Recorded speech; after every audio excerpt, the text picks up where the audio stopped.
Hi, this is Mark. I'm back again. Today I'm going to talk a little bit about a different paradigm, one that I kind of came up with. A lot of people have had input into it, but this one is decidedly not scriptural in its intent, but you might enjoy it. It's kind of some people think it's kind of funny. This is published in the uh, March 2021 issue of the Journal of Irreproducible Results. And it's called Oh, and That Herding Cats Thing. Now, my cat, Bertimus Prime, has just joined me here, so he may kind of interject himself a little bit into this, but since it's about cats, I'm going to let him do that today, and we'll see how this goes. A quick internet search reveals many authors that have published books and articles comparing managing people to herding cats.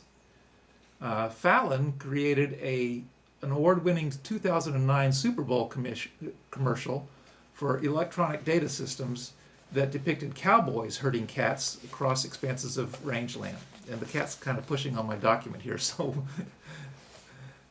the idiom refers to the difficulties associated with getting intelligent, well-educated people, including physicians, attorneys, programmers, engineers, scientists, and others, to agree and work together towards organizational goals.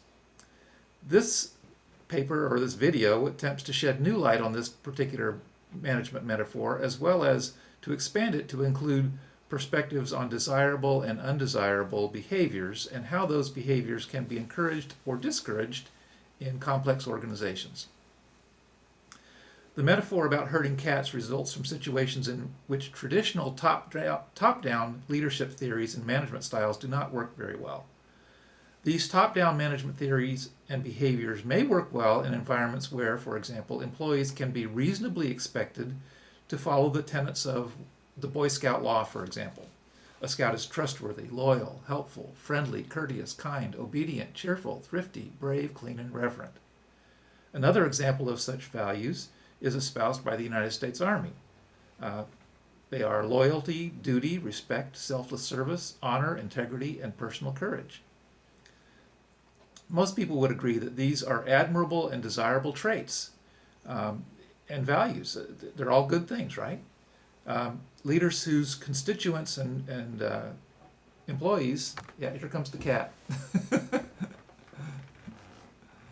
adhere to these values might find that their leadership roles may be relatively uncomplicated. Bert, you're doing exactly what cats do, and I appreciate that. One might associate many of these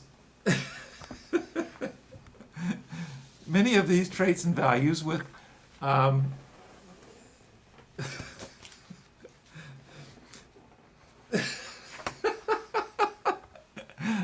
I'm sorry. I'm gonna continue to try to do this, but I might have to put the cat out for a little while. Anyway, one might associate some of these traits with and values with man's best friend, a dog. We love and admire these traits in our dogs. They wag their tails as they meet us at the door, eagerly submit to a leash, and go for walks in the park. They chase the sticks we throw and fetch the frisbees and tennis balls and cheerfully obey our orders to sit, stay, lay down, shake hands, etc. We train them to herd sheep and cattle, sniff out drugs and bombs, and serve as seeing eye dogs and other service-related tasks. And of course, they protect us from the unsavory characters whom they have an uncanny knack for identifying. Thank you, Bert, for adjusting the camera. Now, given that, who wouldn't want to be surrounded by constituents and organizational members who execute our every command with this kind of exactness and enthusiasm? These values are especially important in organizations like an army, where coordinating hundreds or thousands of people is essential for success. But they can be overdone. If you think for a minute about our U.S. history and the Continental Army's battles with the Redcoat regiments of the Revolutionary War, the Redcoats marched in formation and fired coordinated volleys of musket fire, while the Continental Army soldiers hid behind rocks and trees and fired their muskets into the mass of redcoats walking past. We can see that sometimes having everybody walk in lockstep in the same direction can make the organization somewhat vulnerable. Even today, many injuries in our military result from attacks on military convoys, where the convoy travels together in a straight line along a predetermined route. Not very different from the redcoat regiments. What have we learned over all these years? Not much. However, these values are essential to the success of military operations.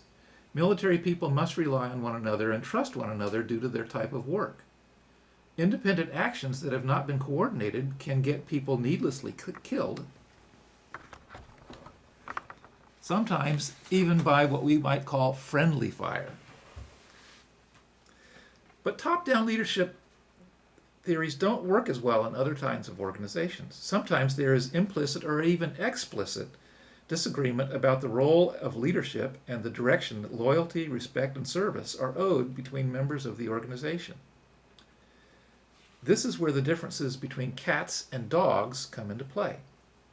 Now, we love our cats and our dogs, but we recognize that they have very different personalities, and our relationships differ based upon those differences.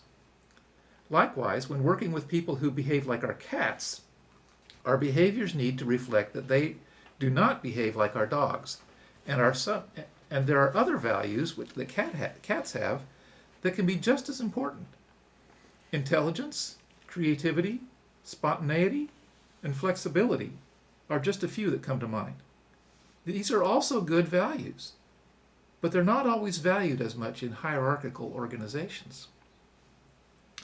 Now, in a literal sense, getting cats to move is not very difficult. You can gently push them with a broom or your foot or your hand, like I'm doing here with Bert. Or, if you really want them to move, you can pick them up and toss them in the direction that you want them to go. And since they're cats, they will land on their feet and scurry away without getting hurt.